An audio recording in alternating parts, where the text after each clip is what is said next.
This is one of the most underrated Audemars Piguet Royal Oak watches.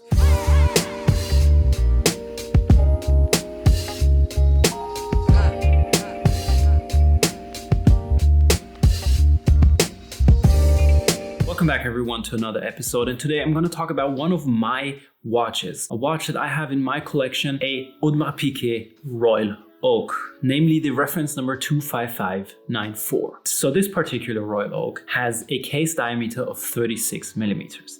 And before you shy away of this size and say, oh boy, it's too small, well, actually it is not. So I have a 16.5 centimeter wrist, and the Royal Oak wears way larger than you would expect due to the fact that the 36 millimeter and the integrated bracelet, this combination actually makes the watch larger. If you're thinking, nah, you want to go for the 41 millimeter and have a similar size wrist as I do consider going the vintage route, or try and have a look at either the 34 millimeter or the 37 millimeter versions of the modern Royal Oak. What else is there to say about this watch? Well, it was introduced back in 1983 and it came out in 3 different versions: in steel, steel gold, and in yellow gold.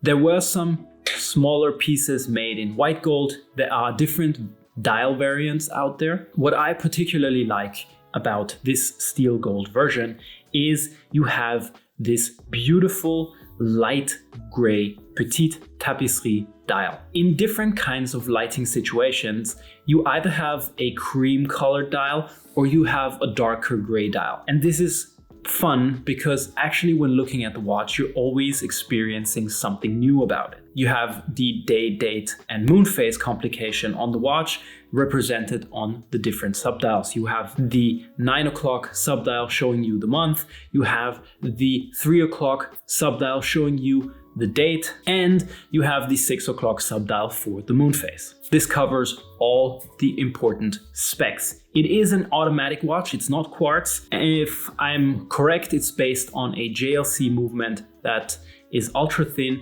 making this watch just under 9 millimeters thick, which is amazing, fits under any cuff, and well, just looks gorgeous. So how did I get the watch and what drove me to it? Well, when I finished university, I wanted a watch that represents the struggles I had during university. It took me quite some time and I actually didn't want to do it, but still I finished. So I wanted a watch that would commemorate my achievement.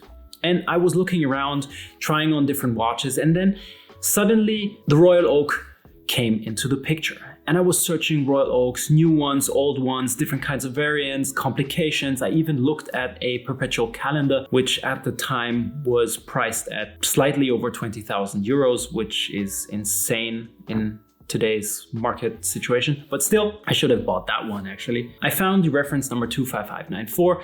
And I didn't want to go for a steel watch because I had a Submariner, I had the Milgauss, I had enough steel watches, and therefore I wanted something different. As you know, I prefer watches that aren't on the radar of everyone and that you might not really see on everyone's wrist outside when walking around or even on social media. So therefore I tried to find something that resonates with my style, resonates with my preference, is somewhat of an oddball. And I found this watch in steel gold at a decent price. And ever since, it has been the only watch in my collection that did not get the strap treatment. I still have it on the metal bracelet. I never took it off.